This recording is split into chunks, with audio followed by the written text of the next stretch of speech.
The concluding work on this week's program by the Philadelphia Orchestra, under Eugene Ormandy's direction, will be the Symphony No. 2 in C major, Opus 61, by Robert Schumann. When he began working on his Second Symphony in December 1845, Schumann had been for years undermining his never robust health by overwork. In addition to serving as professor of composition in the Leipzig Conservatory and editing his beloved magazine, the Neue Zeitschrift für Musik, he had accompanied his wife on concert tours that even included a trip to Russia, and he had been composing incessantly. The mental illness that would tragically cut short Schumann's career was already evident when he began his C major symphony. He had, in fact, undertaken it in the hope that concentrated labor on a large work would distract him from his ailments. In later years, he would say that the symphony reminded him of his dark time. He wrote, "I sketched it while I was still in a state of physical suffering, and I can truthfully say that it was, so to speak, the resistance of my spirit which exercised a visible influence here, and through which I sought to contend with my condition. The first movement is full of this struggle, and in its character is very capriciously obstinate." The C major symphony was completed in 1846 and had its first performance at a Leipzig Gewandhaus concert on 5th of November that same year. The conductor was Schumann's good friend Felix Mendelssohn. The Second Symphony in C major of Schumann is in 4 movements. The first with a sostenuto assai marking for the introduction, and the body of the movement marked Allegro ma non troppo. The second movement is a scherzo marked Allegro vivace, singular in possessing 2 trios rather than 1. The third movement is the slow movement Adagio espressivo, and the concluding movement is marked Allegro molto vivace. And once again, our audience here in the Academy of Music greets the appearance of our conductor and music director, Eugene Ormandy, who in just a moment will conduct the Philadelphia Orchestra in a performance of Robert Schumann's Second Symphony in C major, Opus 61.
And with this performance of the Second Symphony in C major, Opus 61 by Robert Schumann, a performance which Eugene Ormandy has directed the Philadelphia Orchestra, we bring to a conclusion this week's concert by the Philadelphia Orchestra, which has originated in its home, the Academy of Music in Philadelphia.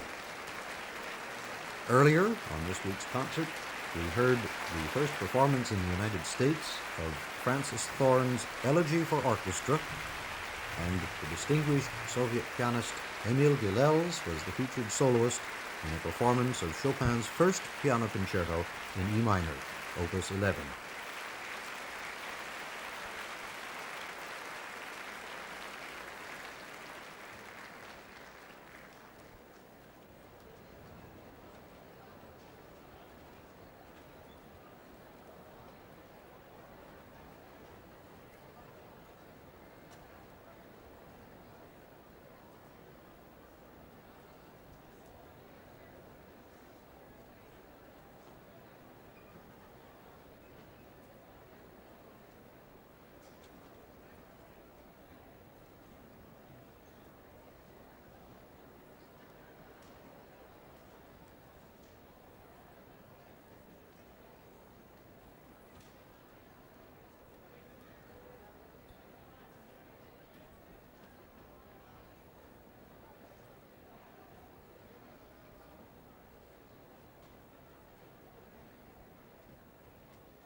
May we invite you to join us next week at this same time for another concert by the Philadelphia Orchestra.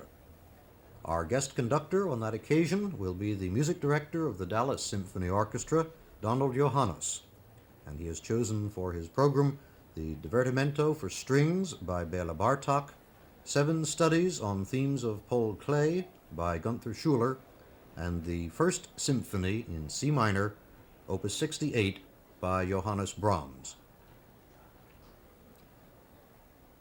Your commentator for this concert has been William Smith, your recording engineer, Albert L. Barco, Jr.